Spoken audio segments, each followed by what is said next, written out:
સમગ્ર ભારતની અંદર જ્યારે લોકશાહીનું ચીરહરણ થઈ રહ્યું હતું ત્યારે ભારતના કોંગ્રેસના લડાયક નેતા અને ઇન્ડિયા ગઠબંધનના વિરોધ પક્ષના નેતા માન્ય રાહુલ ગાંધીજી દ્વારા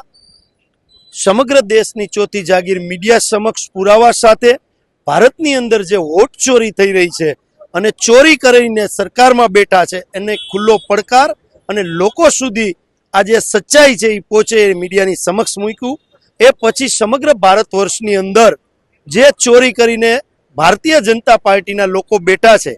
લોકોના મત ચોરીને જે લોકો બેઠા છે, લોકોને જાગૃત કરવા માટે ઇન્ડિયા ગઠબંધન દ્વારા સમગ્ર ભારતની અંદર દેખાવો થઈ રહ્યા છે અને કોંગ્રેસ પાર્ટીના નેતા રાહુલ ગાંધી દ્વારા સમગ્ર ભારત વર્ષની અંદર લોકો જાગૃત થાય અને વોટ ચોરી સ્ટોપ થાય એના માટે કાર્યક્રમો આપી રહ્યા છે. ત્યારે સમગ્ર ગુજરાતની અંદર આજે રાજકોટ ખાતે 3 કલાકના રાજકોટ શહેર અને જિલ્લા કોંગ્રેસ વતી સમગ્ર કોંગ્રેસના સિનિયર આગેવાનો અને કાર્યકરો દ્વારા આજે જે વોટ ચોરી થઈ રહી છે એના વિરોધની અંદર 3 કલાકના ધરણા કરવામાં આવ્યા છે. લોકો આ બાબતે જાગૃત થાય. આવનારા દિવસોની અંદર લોકોને ઘર ઘર સુધી જઈને જેના મત ચોરી કરીને ભારતીય જનતા પાર્ટીની સરકાર બેઠી છે એ બાબતે કોંગ્રેસ જાગૃતતા આવે એના માટે કાર્યક્રમો યોજશે. જે લોકો ચોરી કરીને બેઠા છે,